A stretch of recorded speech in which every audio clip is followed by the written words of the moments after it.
We'll be continuing our series in human nutrition. I will be concentrating on lesson 14 today, which is titled Cultural and Ethnic Factors in Nutrition. Cultural and Ethnic Factors in Nutrition. And we'll be looking at the food taboos, the meats, and then the fats. The food taboos, the meats, and the fats. So we will be taking time to discuss this, and I expect that you should pay rapt attention. Very, very important. Very, very important. Under this aspect, we will be looking at introduction to cultural and ethnic factors in nutrition. We will then be looking at the food taboos and cultural beliefs, and then we'll also be looking at the food fats, that is popular eating patterns that have gained rapid widespread attention. So we'll be looking at all this quickly. So let's start. As introduction to cultural and ethnic factors in nutrition, let's talk about the cultural competence in public health. In an increasingly diverse society, you understand that cultural competence is crucial for public health professionals. This involves understanding and respecting cultural differences in food practices and health beliefs. In fact, it includes the capacity to deliver services that meet the cultural and linguistic needs of diverse populations. Let's see the definition of cultural competence: the ability to work effectively in cross-cultural settings, considering the diverse value, beliefs, and practices about food nutrition. Now, what we are trying to portray here is the fact that nutrition, as it were, is diverse. It has to do with societies, it has to do with cultures. And for every public health professional, it is important that you understand this increasingly diverse society as it affects the factors in nutrition. Also, it is important that you understand the capacity to be able to deliver services anywhere you find yourself, to be able to meet the cultural and then the linguistic needs of those diverse populations. For food and culture, food plays a central role in culture, and therefore cultural beliefs have been seen or observed to shape what foods, why foods are consumed, what foods are consumed, and when are they consumed. It has also shaped how they are prepared and when they are eaten. For example, food practices can be influenced by religious beliefs. It can be influenced by economic status, how financially buoyant you are, what you believe. For example, I want to use an example: the Jehovah's Witness, the Pentecostal, even the Muslims and others. Based on their belief, there are certain foods they don't eat. Also, the geography.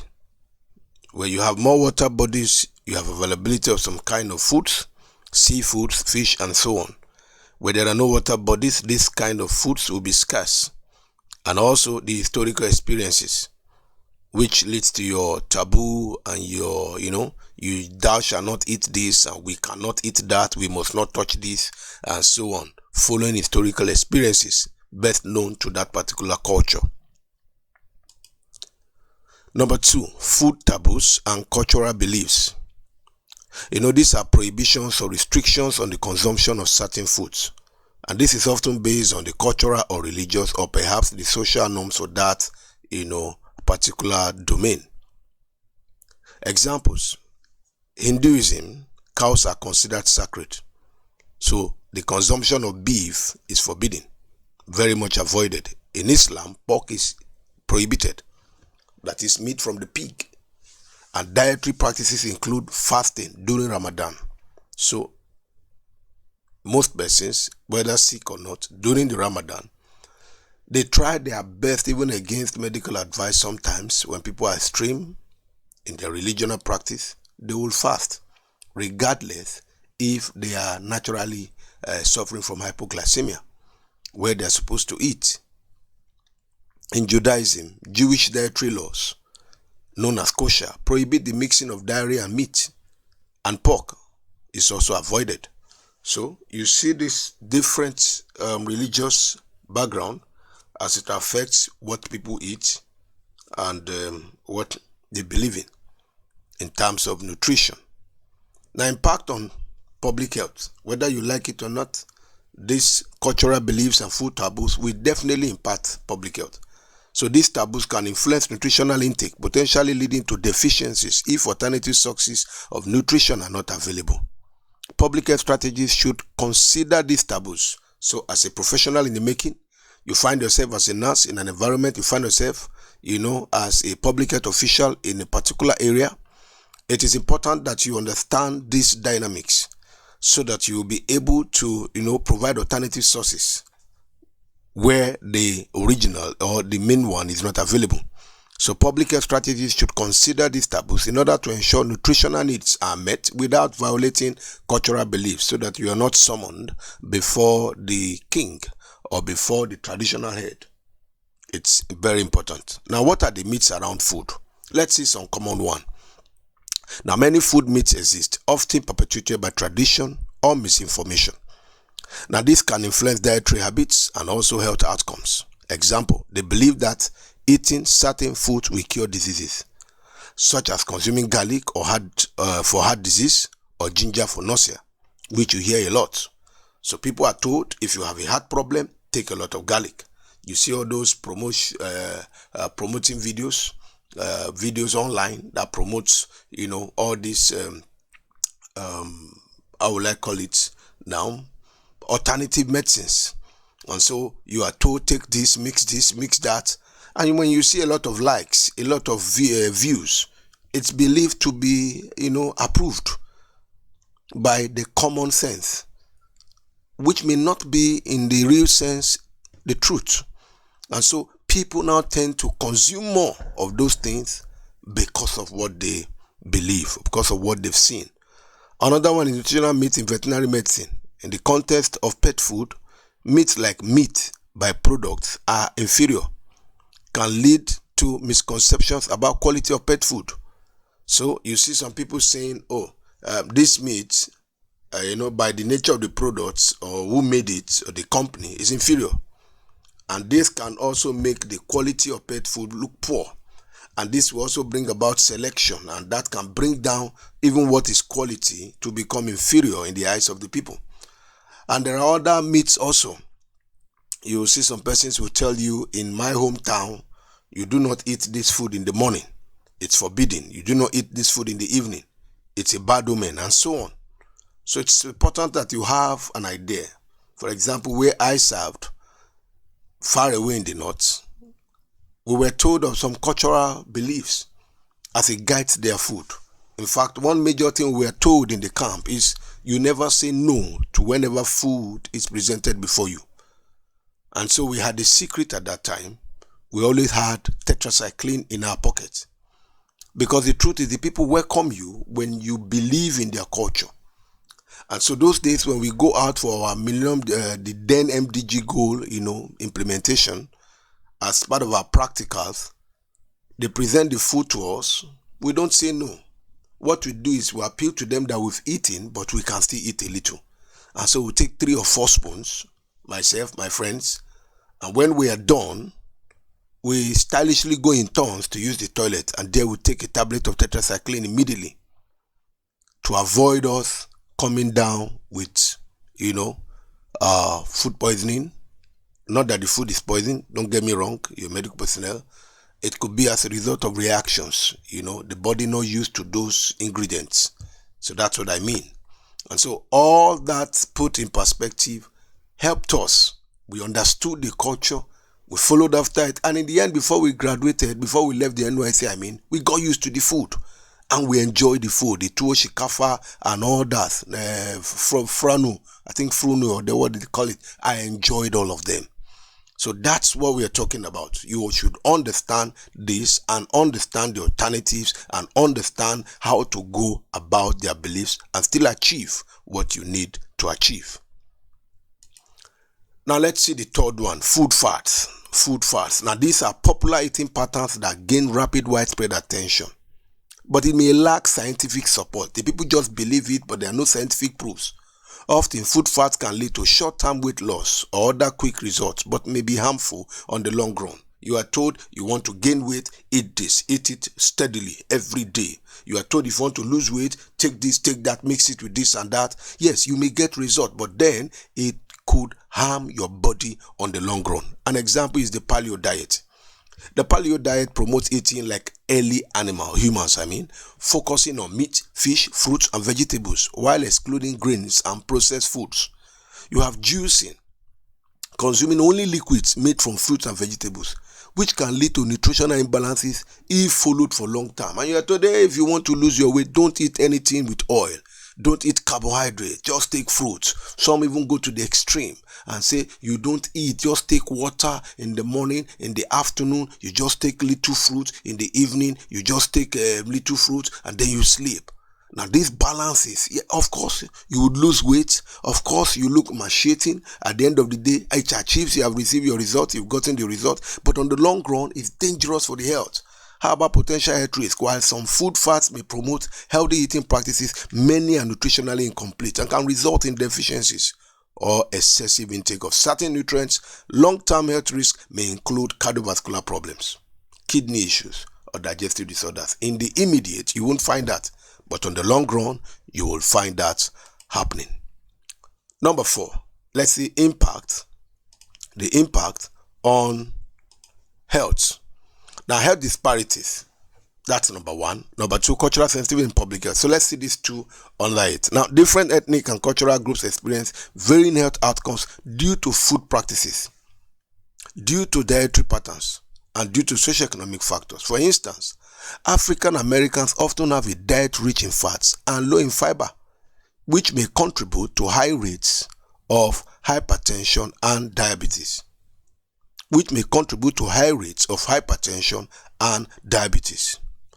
Cultural sensitivity in public health. Understanding the cultural context of diet-related diseases is essential for effective health interventions. Public health professionals must labor or tailor nutritional advice to align with cultural practices while promoting health eating habits. Now, what we're saying is this. You must be sensitive. You find yourself in a particular setting. It's important that we are sensitive about the cultural context and then the diet-related, diseases that are available or existing there. And therefore, if you want to provide effective health interventions, understanding these different extremes will help you to be able to plan properly and align with cultural practices and be able to promote healthy lifestyle eating habits. It's very important. So understand these disparities, understand the differences, and you will be able to really do much. Number 5, strategies of promoting health eating in cultural diverse populations. Now let's look at culturally appropriate interventions. There are interventions that culturally will be appropriate. For example, public health professionals should integrate culturally relevant food practices into health interventions. Now this includes considering dietary preference, cooking methods, and food availability. So, as a public health professional, as a nursing student, as a medical lab science student in the making, or whatever profession, pharmacist, physiotherapist, and you want to become, very knowledgeable in terms of applying the issues of nutritional health wherever you find yourself as a professional, you must understand that there's a need to integrate culturally relevant food practices into health intervention. So understand, what do they have? What is available? How can we go about the cooking? And with what is available, you can make up for what is not available. Health promotion is another strategy for promoting health eating.